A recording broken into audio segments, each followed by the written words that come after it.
Good morning, everybody. I'm Nicola Barrett, Chief Corporate Learning Officer of Emory Executive Education at Goizueta Business School, and thank you for joining us for our Business Over Breakfast webinar series.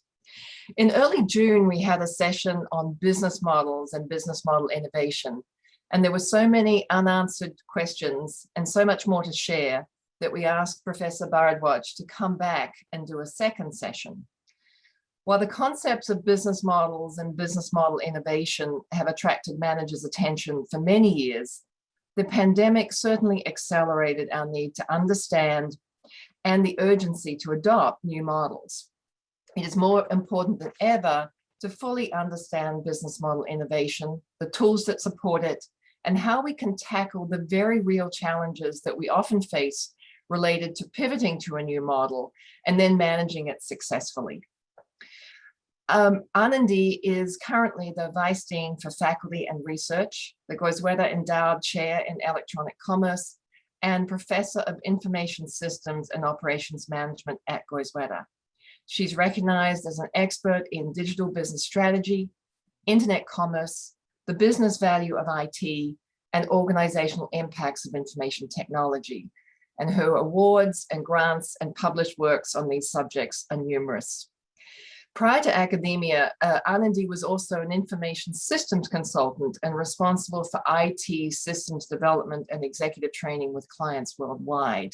So she has both the practical experience and the academic experience that the Goizueta faculty are known for. Anandhi is going to spend the next 30 or 40 minutes sharing her insights, and then we'll transition to Q&A. However, she's happy to answer questions along the way, so please put those into the Q&A box or also to the chat, and we'll do our best to get to those answers, those questions answered before the morning is out. So enjoy the time with Anandhi, and over to you. Thank you. Good morning, Nicola. Good morning, everyone. Thank you so much for having me. This is very exciting to be part of this Business Over Breakfast series and to come back and talk more about a topic that I'm very passionate about. This is, relating to digital transformation and business model innovation. And some of you may recall part one of this, where I talked about business models and why business model innovations have become so important for organizational success. Whereas in the past, companies were more focused on product and process innovation, today almost every organization, whether they are new and emerging in startups, which are coming in to disrupt established business models, or incumbent large firms that are trying to stay relevant in their respective industries, everybody is focused on how we innovate at the business model level.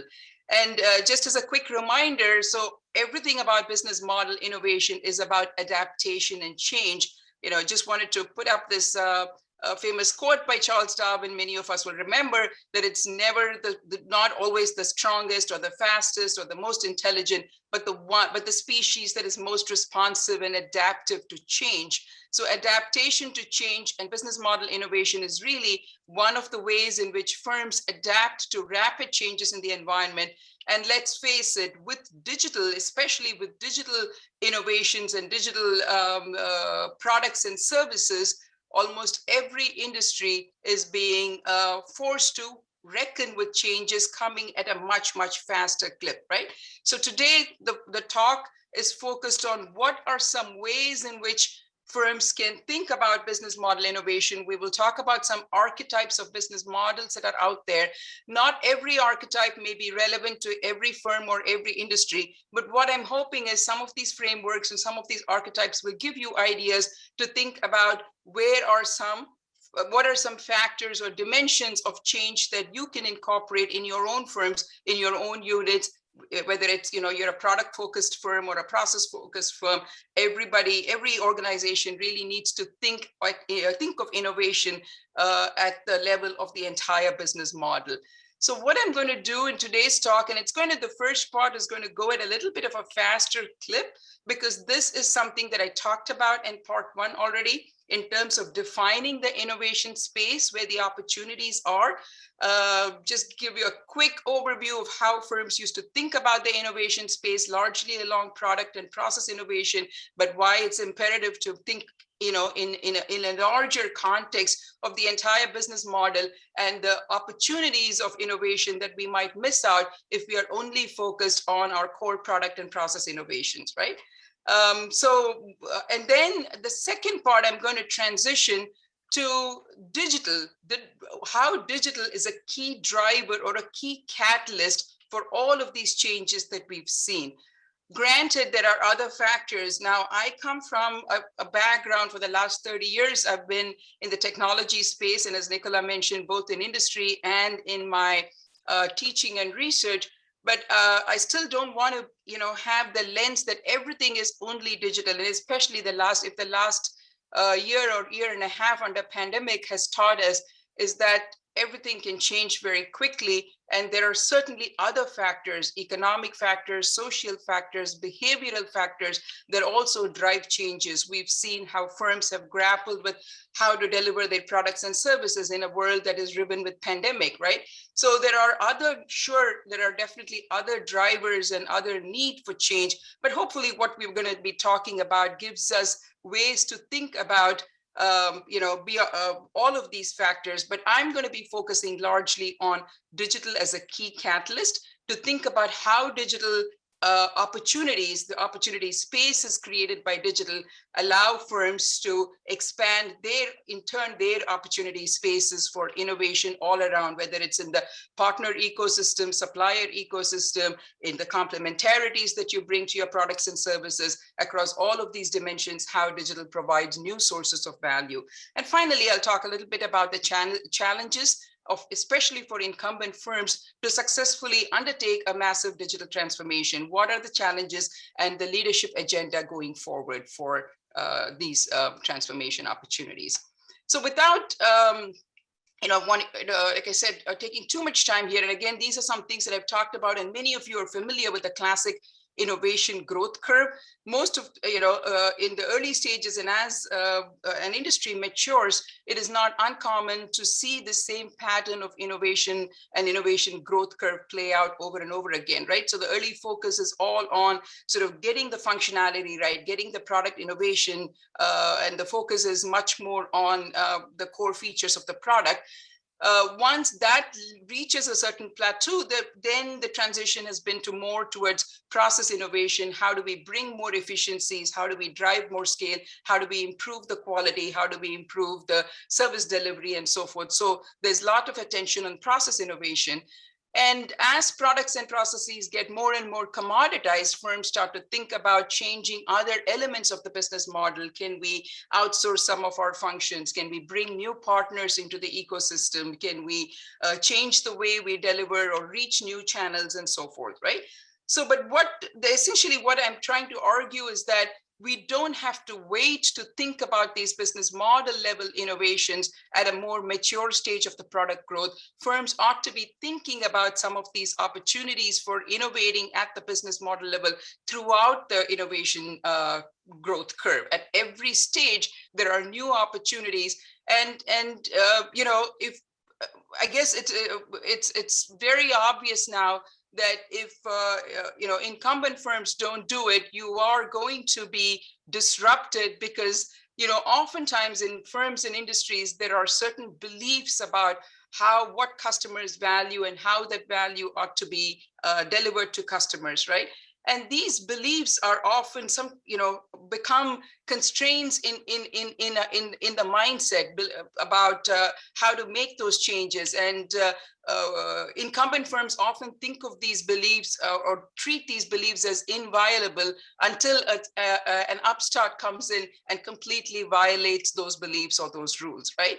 So part of the challenge for incumbent firms in industries is to change that mindset to think about what could happen, what can an adjacent firm in an adjacent industry do, or a complete upstart from a completely unrelated industry come in, and we've seen this happen, whether it's in the healthcare, whether it's in retail, whether it's in hoteling industry, lodging. All of these industries have been transformed by new players that have come in and set up new business models. For example, the platform business models, which have become so dominant in so many industries. 4 out of 5 successful firms today all tend to be platform business models. And so I want to talk about some of these and really think about, where these opportunities might exist even for traditional firms in traditional industries as well, right?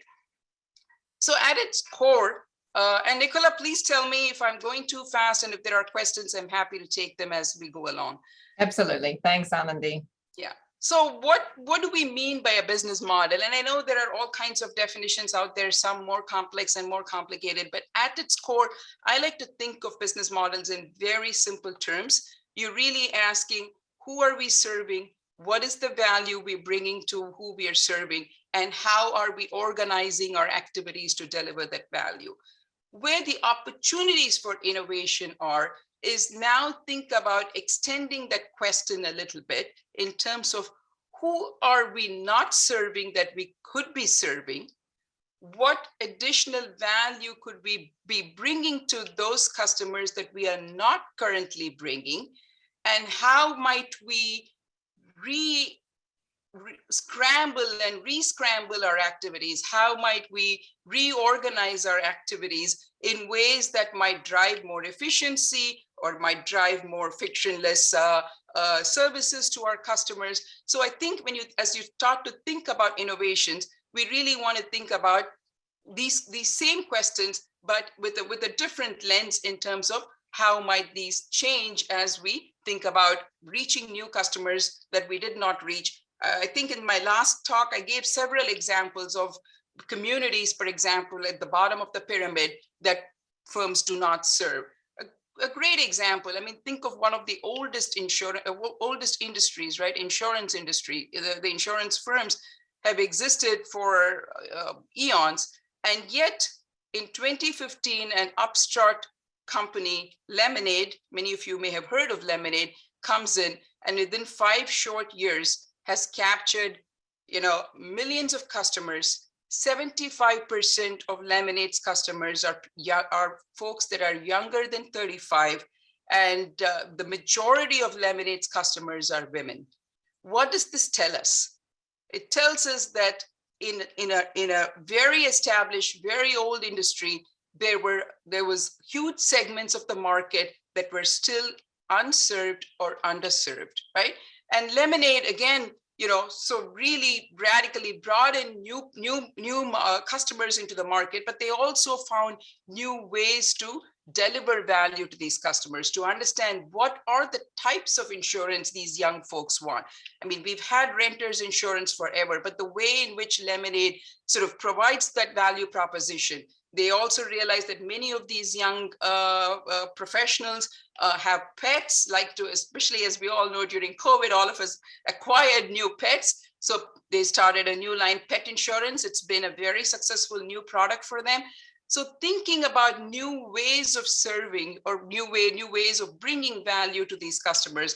And finally, organizing these activities, right? I mean, this is a company that's completely run by their digital strengths and digital capabilities. They brought AI and ML to the process. Within 90 seconds, you apply for an insurance, you've got the insurance. The whole process takes 90 seconds to acquire a new customer is all that they're taking.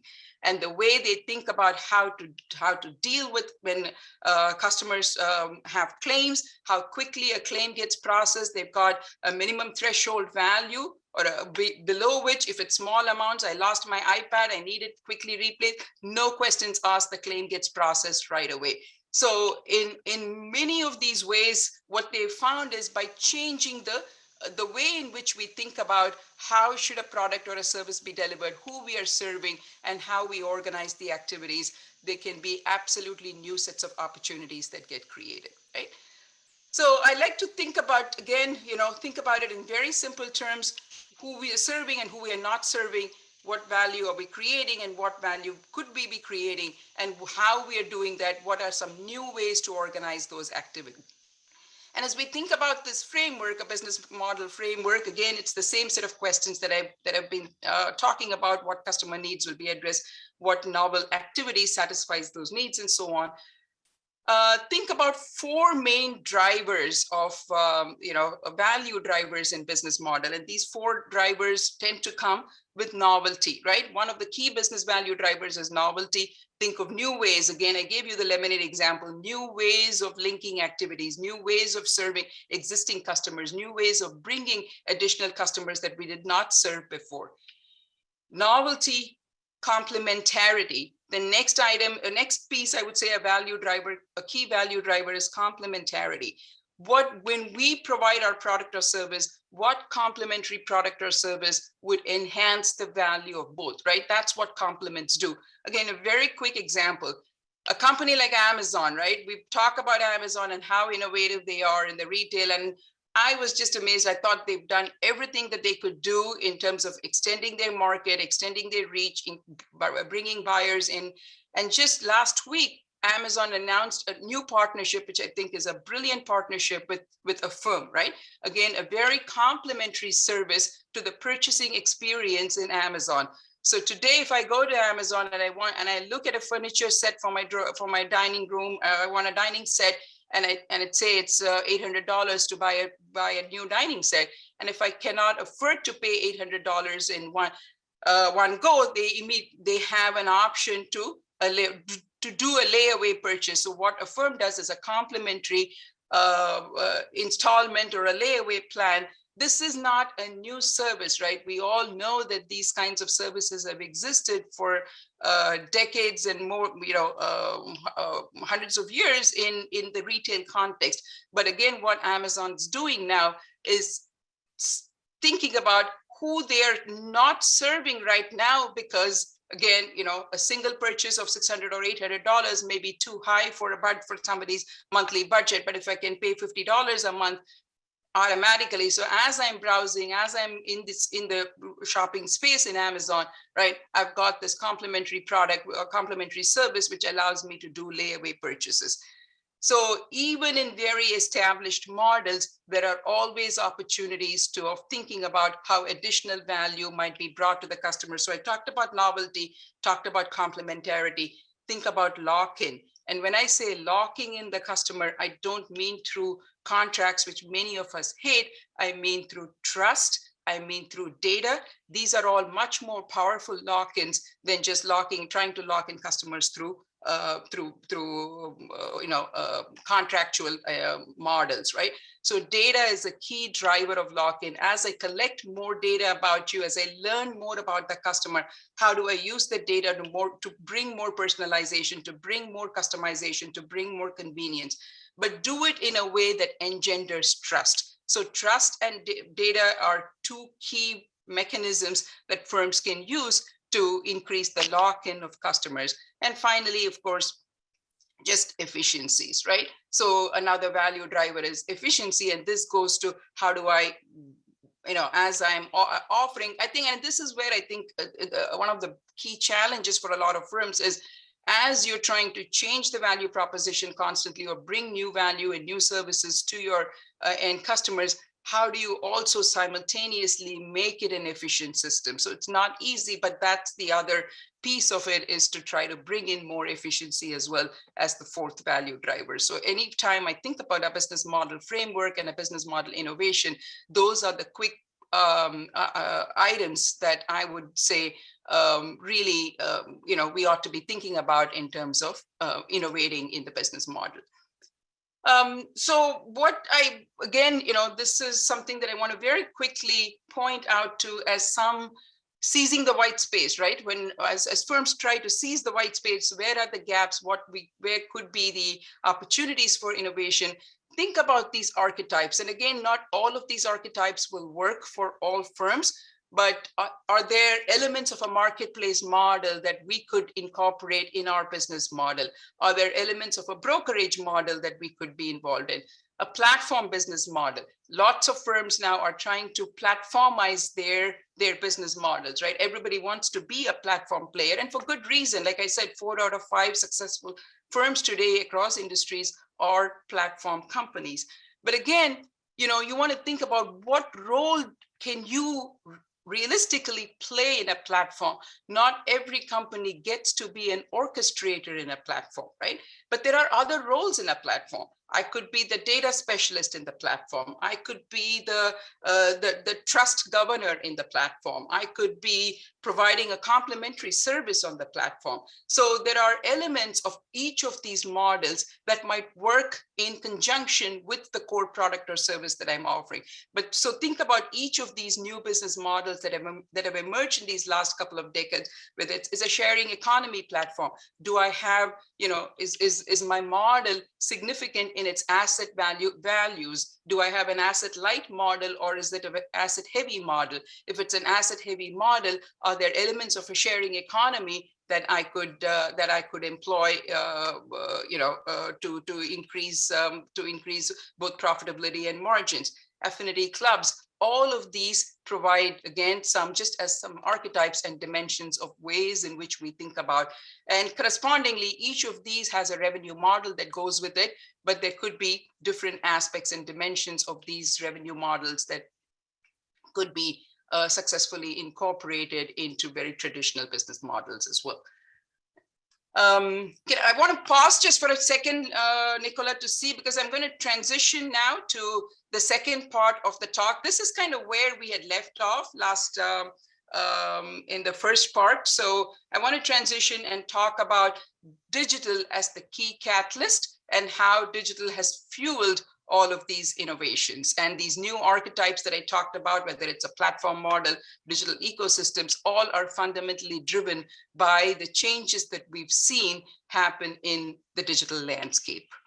So Anandhi, there aren't any questions so far, but people are certainly appreciating what you have to say. So thank you. All right, great, thanks. So again, none of this is new. I'm sure it's very familiar to all of you, but I want to get you to think about what really changed over especially, and I would argue that this is over the last couple of decades, what really changed with how we used to think about digital technologies and the digital landscape, right? I think of digital innovations as in the past being more linear and continuous, right? So mainframes gave rise to minis, mini computers gave to PCs.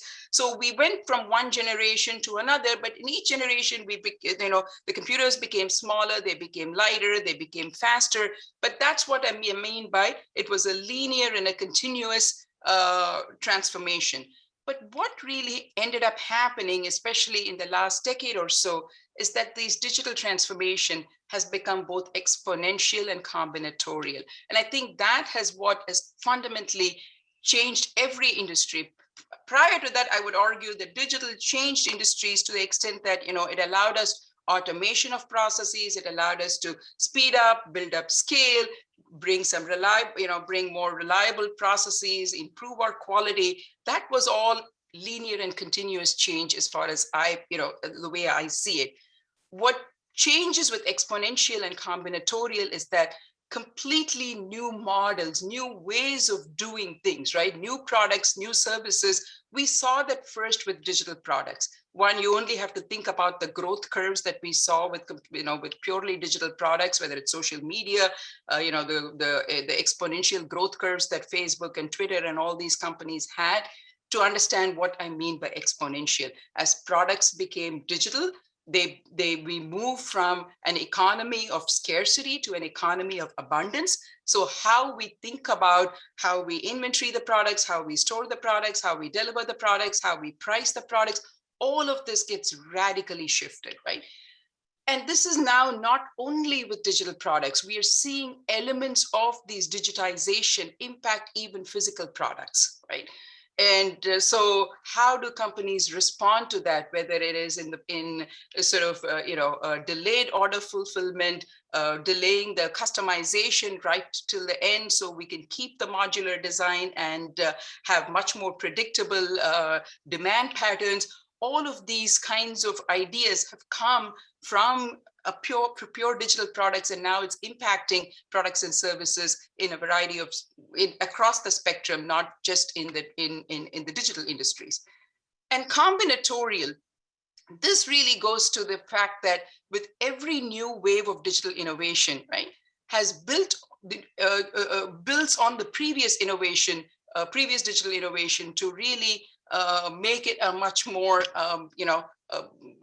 introduce these game changers where each wave of innovation builds on the previous wave. What do I mean by that? Think of three waves that I think today impacts all these, every industry, and why we are talking about digital transformation as the key. The first, I would say, are these smart connected devices. We think of them as IoT, IoT devices, the Internet of Things. But this, a smartphone is a great example. We are all carrying around these devices in our pockets that are automatically generating and collecting a lot of data, but it goes beyond that, right? We've got industrial sensors, we've got products in our homes, we've got thermostats and digital sensors. Every single item, asset, whether it's a physical asset or a digital assets, automatically collect, but even physical assets now are getting tagged to generate the data automatically, right? So we've got these smart connected devices, which are all generating so much data about, about customers, about employees, the people ecosystem, the asset ecosystem. All of these are generating a lot of data. So the next game changer is, but just the data alone did not help us very much in terms of knowing what to do with it. So we needed a way of capturing, storing, and analyzing the data. So cloud, big data, and cloud is the second wave of technologies that allowed us to meaningfully process and handle this data. And this is not easy, right? And especially as one of the ways, a big change that companies are facing is as they are having to deal with these big data sets. How do I reliably store them? How do I manage this data? We've seen data breaches, data security issues, the issue of, again, I talked about trust, right? Privacy issues and trust issues become very dominant. So we've got to think about what might be some ways of storage and analysis. And the last step, as you think about analysis of data, this is now that the volume of data that every organization collects is just too high, too complex, too much variety in the data too. It's not just textual data anymore. We've got image data, sound data, graphics. So the volume, the variety, the velocity, all of these three together has created a context where it's impossible to process the data, which is, you can't just hire enough people to process this data, right? So enter the third game changer, artificial intelligence and machine learning. So how do we generate the insights from all these data? And I would say that these are the three game changers as far as digital innovation. And this last decade, we've already seen leading edge companies in every industry find ways in which they have not just deployed these technologies, but have built systems to capture, to store and reliably process the data. And the last wave now that we're seeing is companies scrambling to hire people that have the AI and ML background to be able to develop the algorithms, the artificial intelligence algorithms, the machine learning algorithms that can process this data and generate insights. And sure, there are traps in all of these. We've seen also great examples of companies that have run afoul of some of these rules through. We've learned about bias in algorithms. We've learned how our past data can itself be biased in ways that we didn't even realize until we saw these rules coming out of these systems and creating market challenges, creating marketplace challenges for us. So think about these game changers. And I would say the new economics of digital have become now the new rules of competition, right? So, and if you're not learn to handle these new game changers, I think that's a key challenge for organizations. What I want to do in the next 5 minutes or so is again give you different examples of how these digital game changers have been leveraged by firms what I would talk about is each of these are ways in which business models have changed, right? Each of these have introduced new business model innovations, and they are some classic examples that have impacted a variety of products, a variety of services, and a variety of industries. So the first example, and astute listeners here might recall this very famous image. This was first published in Wired magazine in 2004, and Chris Anderson, the editor of Wired, coined the term the long tail, right? The power of the long tail. So one of the first ways in which business models changed was by leveraging the power of the long tail. What we mean by the long tail is a very simple concept. Most firms in most industries, and I gave you the classic example of how lemonade has come in, and really what lemonade has done is really, shifted from the head of the tail to the tail of the tail, or to the long tail, to see which customers were the insurance companies not serving that could have been served in very profitable ways, right? So most firms in most industries typically have been serving the head of the tail, but you see heterogeneous customers with very different preferences, very different needs at all stages in the tail. And the end of the tail tends to be very long, but what you need is a way to think about highly personalized, highly customized services. What is their affordability? What is their, what new products or services that they might need? What are the preferences for the people along the tail? Why are these the dominant products that we have not really serving the needs of these customers? So as you start to think about the long tail of heterogeneous preferences, that's one way to think about your new ways of serving unserved markets and an innovation in your business models. Second class, yeah? Sorry to interrupt. We had a question come in. I just wanted to make sure we had a chance to ask it of you. Sure. Denise asked a question about what is the role of disruptors with respect to the smooth flow of change? Role of disruptors with respect to what? The smooth flow of change. Absolutely. The role of disruptors is always they speed up change, right? So when companies see new technologies come in and we think, oh, we have time to absorb these technologies, we have time to, to test them and learn and adopt and adapt to these technologies. And then what these disruptors do is they come in having a new product, and there's a whole lot of fascinating work about these disruptors, Clayton Christensen's work that I really love, that talk about these disruptors. They often come at low ends in the market, right? Initially, they may not have the perfect product or the perfect service, and the incumbents feel very confident because they have a high-end product, they have a high-end service, and their market is very secure. But over time, what these disruptors do is slowly keep improving their product and service and keep going up the value chain, and pretty quickly the incumbent firms find themselves at a competitive disadvantage. So that is the key challenge. These disruptors really speed up adoption of these technologies in industries and in markets. So the second way in which business models have been innovated through technology is the deconstruction of value chains, right? Think about how new ways of reaching customers. And again, this was easier in pure digital products where the middle layers were almost eliminated, right? Companies, think of Apple, think of other technology companies, found ways to reach their customers directly without the need for the players in the middle. But that's not to say that there's no role for the middle players. You'll have to redefine and again go back to this question of what value do I provide?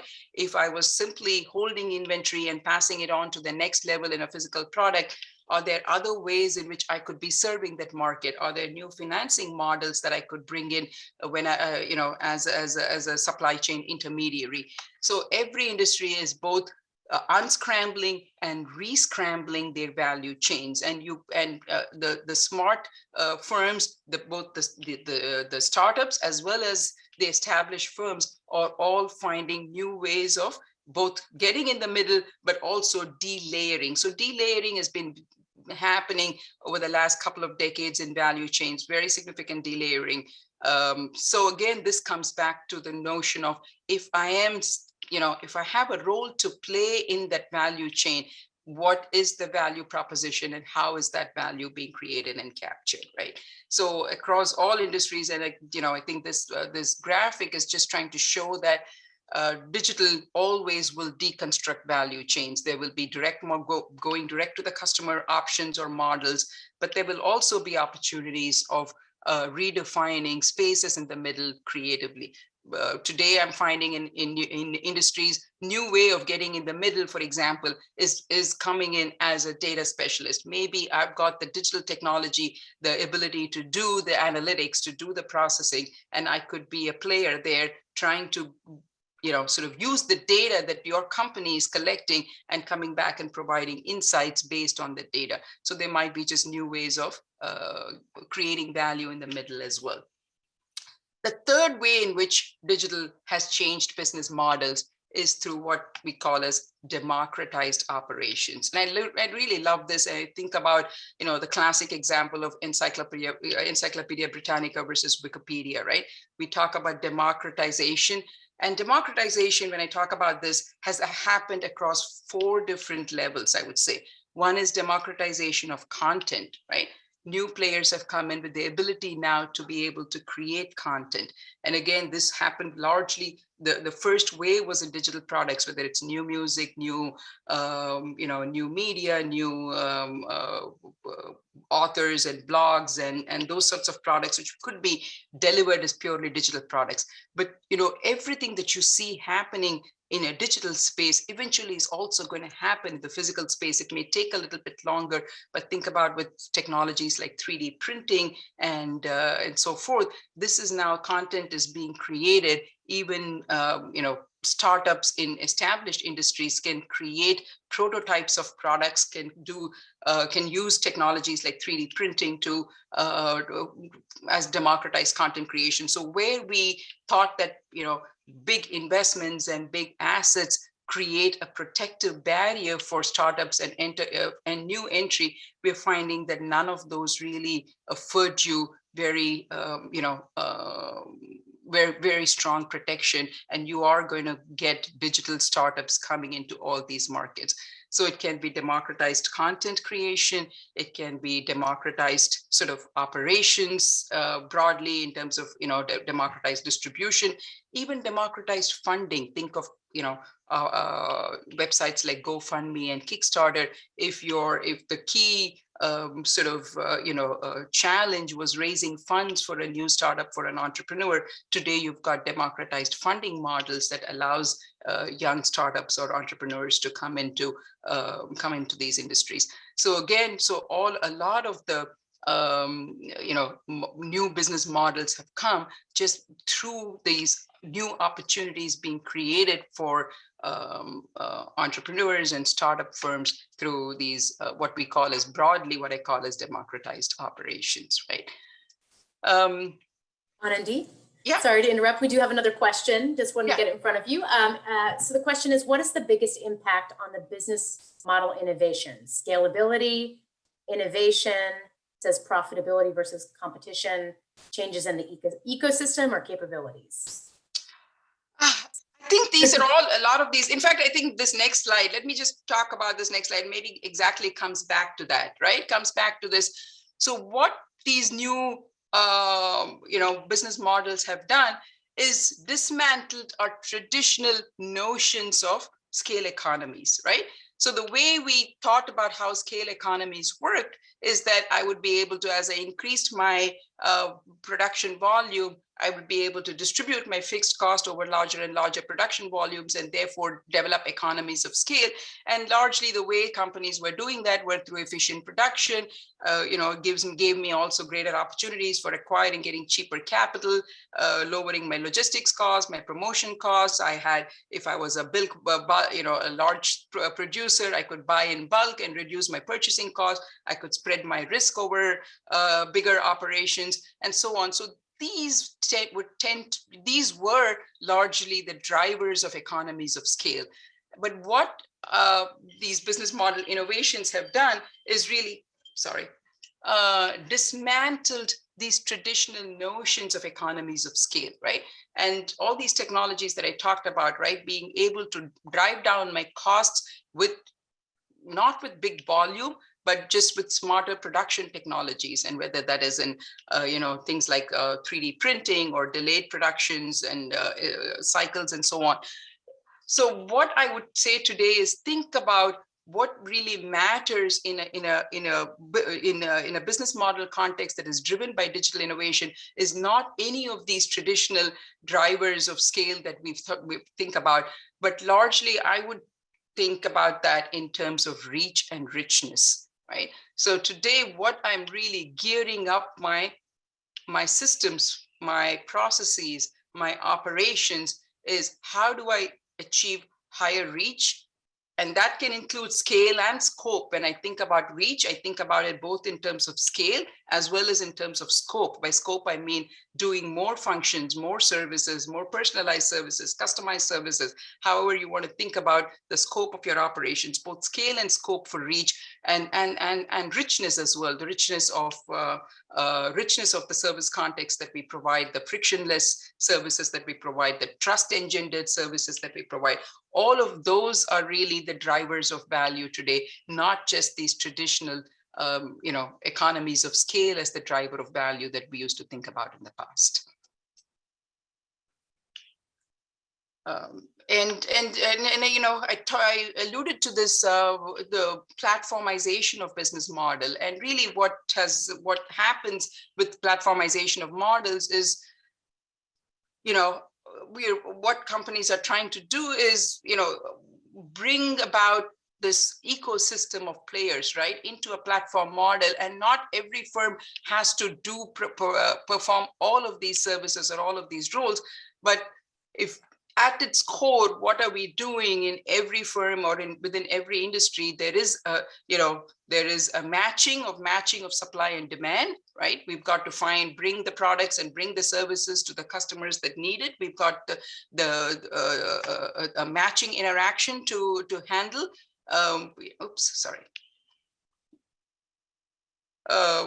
Enable those interactions, enable those transactions. So what are the other players? Who are the complementers? Who are the integrators that we need in the ecosystem, along with the core product and service offering, to create these interactions that will deliver the end service or the end value to the customer.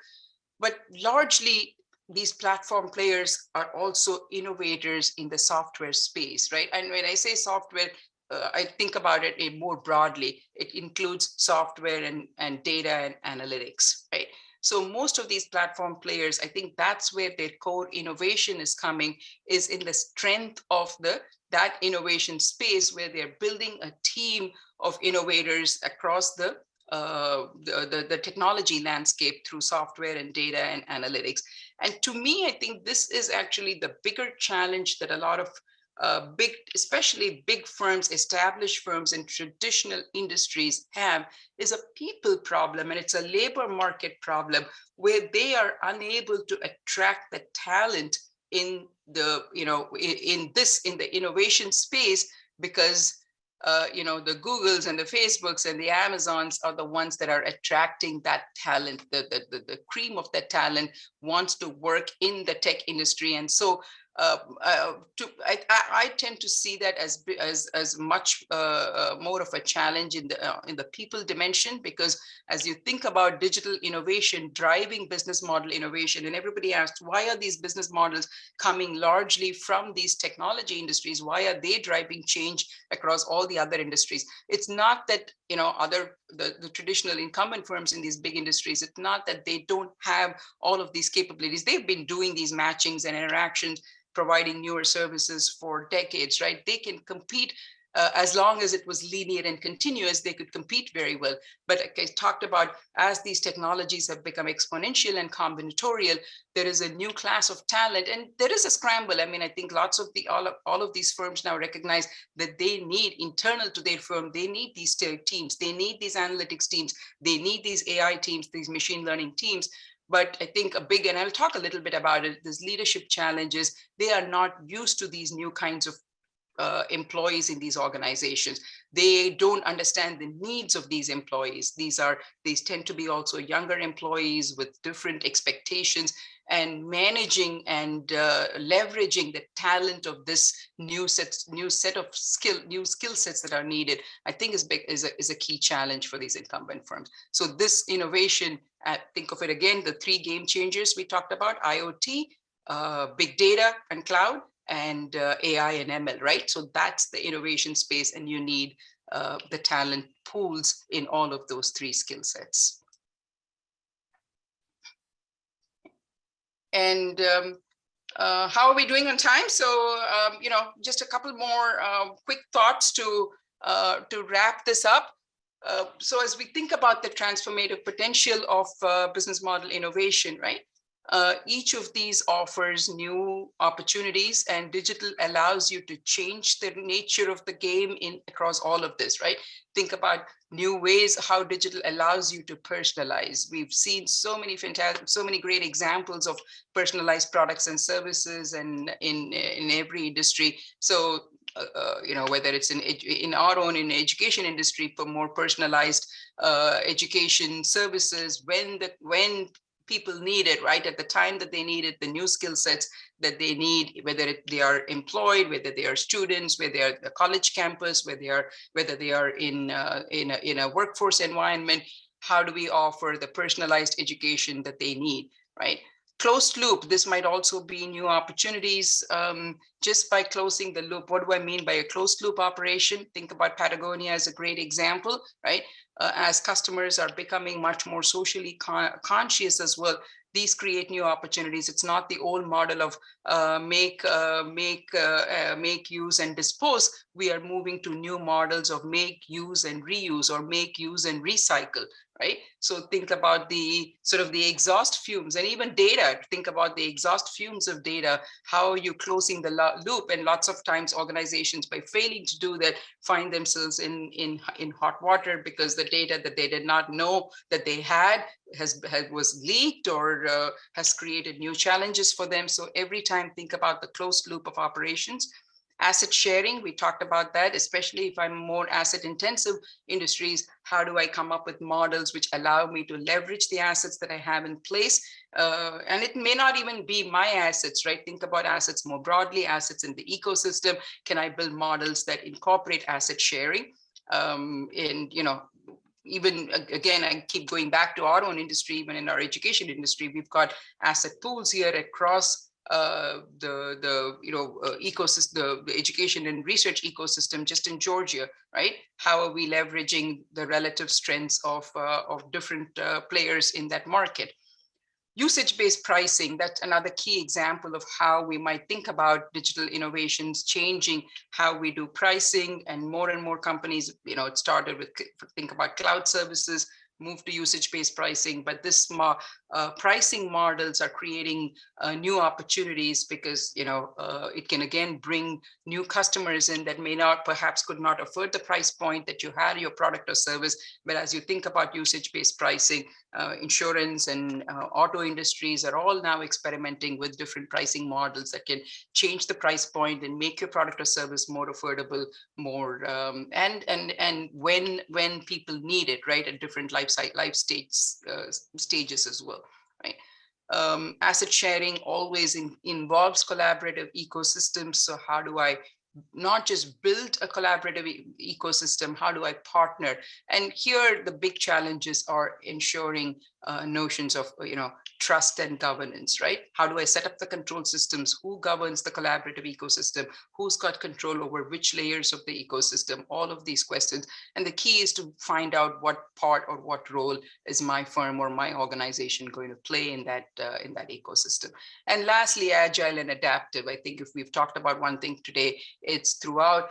It's faster, it's combinatorial. Technology innovations are driving change at a speed that we have not seen before, that companies have not experienced before. So being agile and adaptive is key to realizing the transformative potential of business model innovations. And so as I look through, this is a nice study that came out in HBR, I think last year, Whereas we talk about personalization, closed loop, asset sharing, right? What they found is the successful firms had elements of at least 3 or more of this in their business models, right? So I've given some examples here. Airbnb, for example, great model of asset sharing, build a collaborative ecosystem, very quickly are able to change their business models to new realities on the ground. I mean, I was just blown by how quickly they changed their business model with the pandemic, right? About a year and a half ago, Airbnb realized that people are not going to be traveling, perhaps not renting the homes at the rate that they were in the previous year. They immediately introduced what they call Airbnb experiences. Stay at home, stay in your in your computer monitor, but still enjoy travel, enjoy new experiences. So they came up with, so that's what we mean by agility, being able to think of the assets you have in place to create new experiences for the customer base that you already have, or the new base that you want to bring in, right? IKEA, another great example of a very successful company, of finding new ways of personalization with non-digital products, right? I don't know how many of you have tried the IKEA app now, where if I look at a furniture set in IKEA, I can immediately visualize how it's going to look in my drawing room. I can use the app to see, okay, how is that new futon going to look in my living room or drawing room, right? So they create that level of personalization where I can visualize how it's going to look in my setting, in my office, in my kitchen. Closed loop, they are a great example of always thinking about recycling of their products, their materials. They are trying to push that down their entire supply chain as well. Built a very collaborative ecosystem with suppliers and partners. Again, you cannot be a business model innovator today if you don't have agility, and that's why you see agility as a key metric or a key sort of driver across all of these firms. In the interest of time, I won't talk about every single example, but I think this is a very simple framework for you to think about your own firm and ask yourself, am I offering personalization in my product or service? If you are, what is the extent of personalization you're offering? Can you do more? Is there greater heterogeneity in the needs of my customers that my product or service is currently not serving because I don't offer that level of personalization? What would it take to get there? And as I'm trying to do that, would that require more asset sharing with my partners? Would it help if I went into usage-based pricing that might allow, more customers to come in and use my product or service? How, is it, do I have to build a collaborative ecosystem to be able to offer that level of customization? So as you start to tinker with any one of this, I think that will generate thoughts along all of these dimensions. And really, you can score your firm in each of these and see where you are currently. It's a very, very simple framework. But if you are at 1 or 2, that tells you that there is tremendous potential for your firm to think of new ways, think of opportunities that you're currently missing in your business model. Thank you, Anandhi. We probably just one last question before you close us out here. But when it comes to BMI, where does it need to be championed? Is it the C-suite or IT or elsewhere? Yeah, great question. And I think, again, I'm coming right to you're teeing up right to where I'm coming at. So startups and incumbents, I think, face different challenges in, when it comes to these transformations. We all think it's much easier for startups. Yes, it is in a way, because they, like I said earlier, they can come in at the low end of the market. But they also, startups face their own challenges.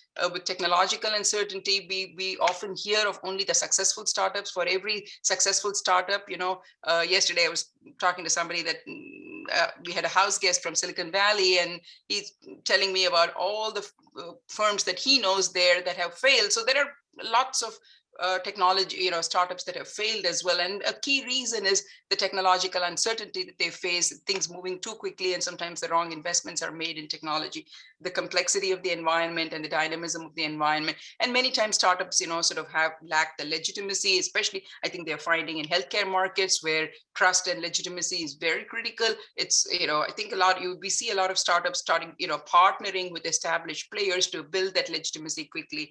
And, you do have new sources of funding, like I talked about Kickstarter and GoFunding and so forth, but beyond a certain level, lack of resources and the liability of newness, right? So those are the challenges we see on the disruptor side. But to your question, the question that came up, the big challenge for large incumbent firms is the dominant logics and traps. And oftentimes I find that this is, a problem that the the C-suite has. The C-suite have all this experience, and they have the people that have come up through the industry. They have tremendous experience. There's a reason why they are in the C-suite. They know the industry. They know the firms very well, but they're also the mindset of dominant logic and traps. They are much more amenable to succumb to those dominant logics. Organizational inertia is a key trap.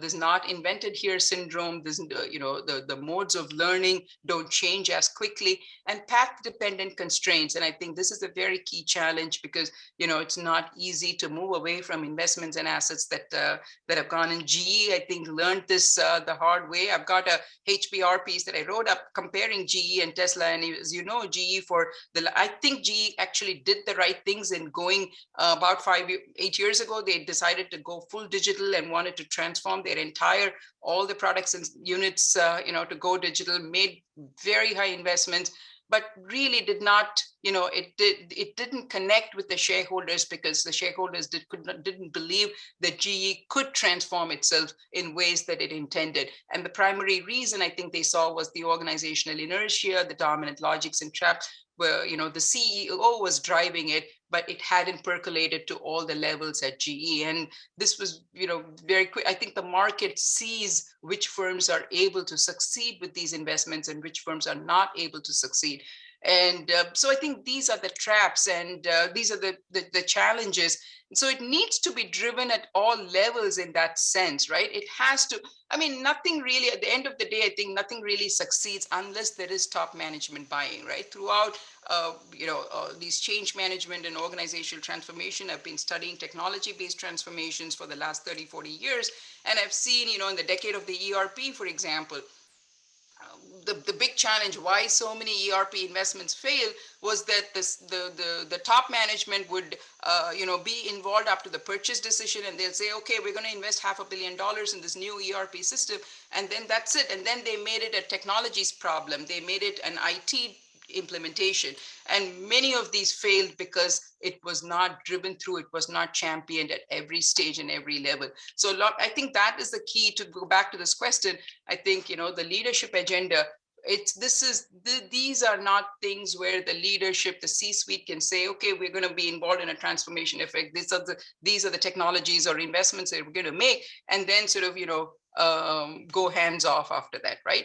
So we need it at all levels. They need, clearly, the agenda starts from the top. You need the leaders involved, but you also need that new mindset percolating at all levels.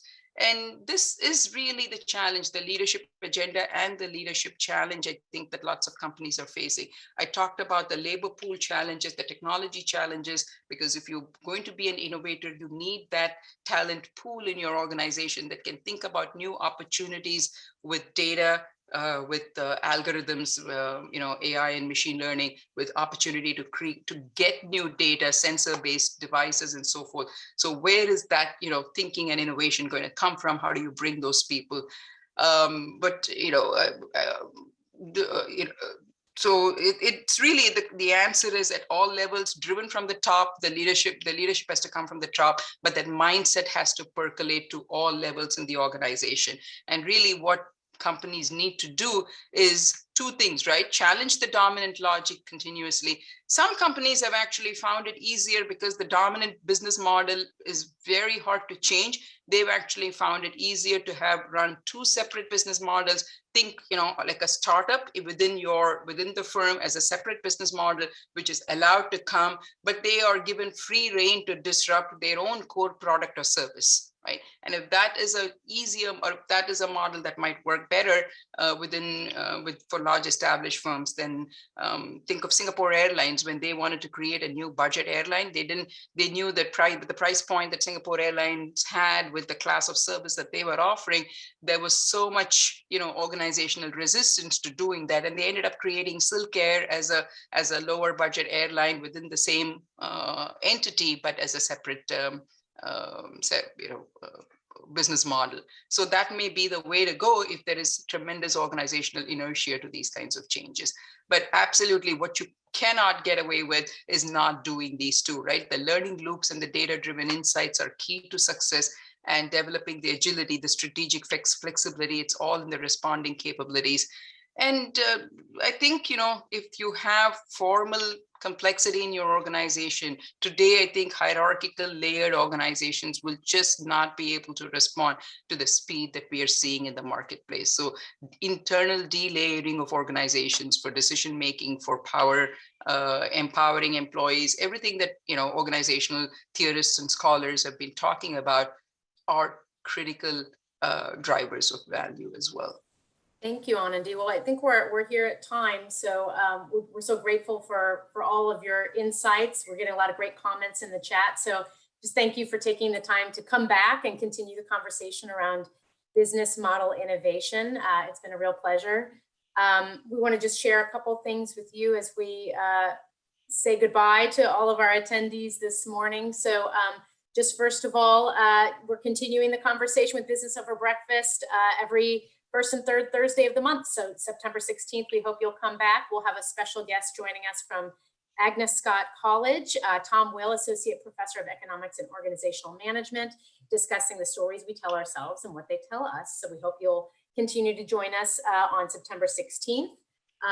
Next up, it's not just back to school, it's not just for kids, it's for adults too. And it's important for us to keep upskilling and remain relevant in our roles, as you've seen just in today's presentation around business model innovation. So we hope you'll join us for one of our upcoming courses. We have a few online and in person. If you want to get our special back to school 15% discount, please do so. Register by September 9th. That's when it will expire. Next up is we have a special program coming up called the Growth Leadership Academy. And the Growth Leadership Academy is really an opportunity for professionals to see, design, unlock, and lead new growth opportunities that business model innovation creates. So we hope you'll take a chance to learn a little bit more about this carefully designed learning journey that has assessments, master classes, hands-on workshops led by faculty and master executive practitioners.